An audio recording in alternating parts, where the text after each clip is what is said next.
I often think about the word watching. When you are young, watching feels harmless. You are resting, recharging, or maybe learning. But at 83, I understand that watching is the most active form of passive destruction there is. You are trading your energy, your time, and your irreplaceable years for someone else's story. It took me 50 years to figure out that the moment you choose to watch, you choose not to live. And if I could change one thing about my long life, it wouldn't be a career move or a big investment. It would be getting up, turning the box off, and walking away decades earlier. I am here to tell you how that silent addiction stole my entire prime. My poison wasn't a little device you hold in your hand today. It was the big wooden box in the living room, the TV. I was raised to believe that after a hard day's work, you deserved to sit and stare. And I did. Every single night, from 6 p.m. until midnight, for 30 years. I knew the characters on those shows better than I knew my own neighbors. I knew their problems, their jokes, their predictable plot lines. But when I look at the family photo albums now, there are huge gaps. Whole evenings, whole weekends, whole seasons of my life that simply vanished into the blue light of that screen. There are specific moments that sting. When my daughter Ilara was 9, she was in a school play. I didn't go to the dress rehearsal. Why? There was a football game on. I'll see the real show tomorrow, I told her. But the dress rehearsal was the real moment of her nervousness, the tiny mistakes, the spontaneous laughter shared backstage. I missed that raw, unscripted moment because I prioritized the highly scripted moments of paid professionals. I sacrificed something real for something cheap and forgettable. I missed the magic in my own house, in my own time zone. I used to tell myself it was background noise, that I was folding laundry or reading the paper while the shows played. Lies. I was hooked. It became a required ritual, a safety blanket against silence and against the discomfort of being truly present. Think about that for a second. I preferred the predictable, packaged emotions of fictional people over the complex, messy, wonderful emotions of my wife Marcus and our children. I chose to be a passive audience member in the theater of my own life. That is a terrible, chilling realization to have when you are old. The worst part is how little I actually remember of what I watched. Can I tell you the plot of the 300 movies I saw in my 40s? No. But I can tell you exactly what my hands felt like when I tried to build a simple birdhouse with Ilara 20 years ago. I can recall the smell of the damp earth when Marcus and I finally drove to see the Grand Canyon, even though that trip felt exhausting to plan. The memories of doing are crystal clear. The memories of watching are just fog. They are empty calorie consumption for the brain. You see, time doesn't disappear in huge dramatic chunks. It is stolen slowly. A minute here, 20 minutes there. You might think, what's an hour of scrolling or binge watching? That hour, multiplied by 365 days, is over 2 weeks of waking life gone every single year. Take that 2 weeks and multiply it across 40 years of adulthood.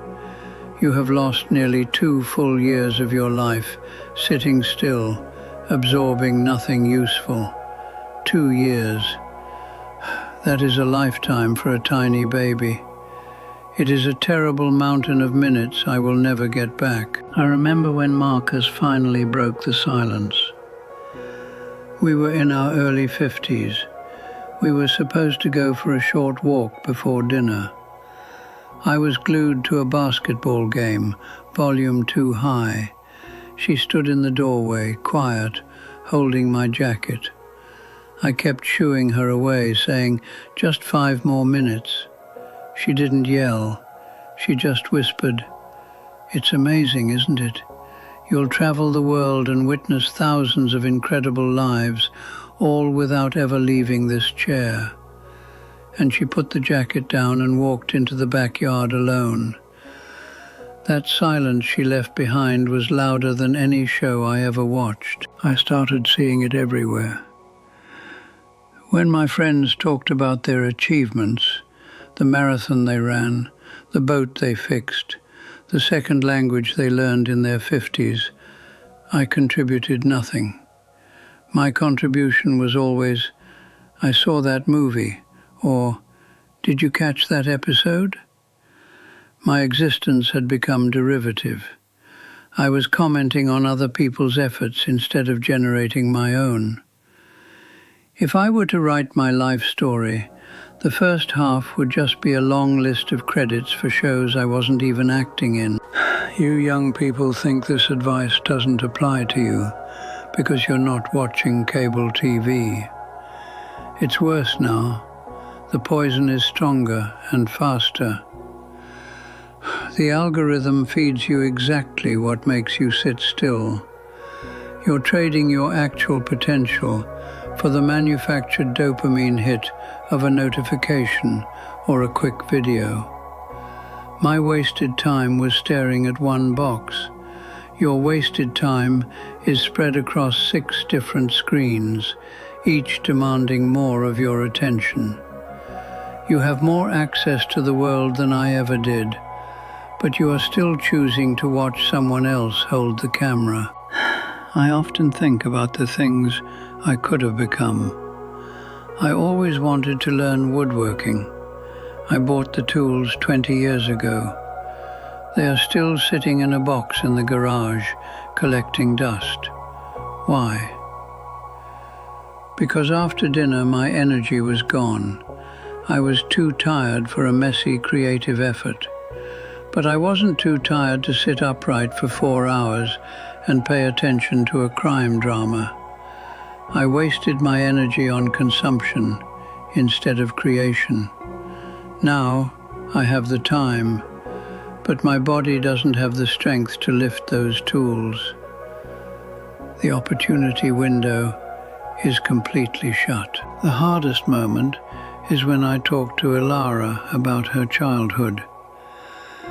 She tells me about days when I was physically there, but completely absent mentally.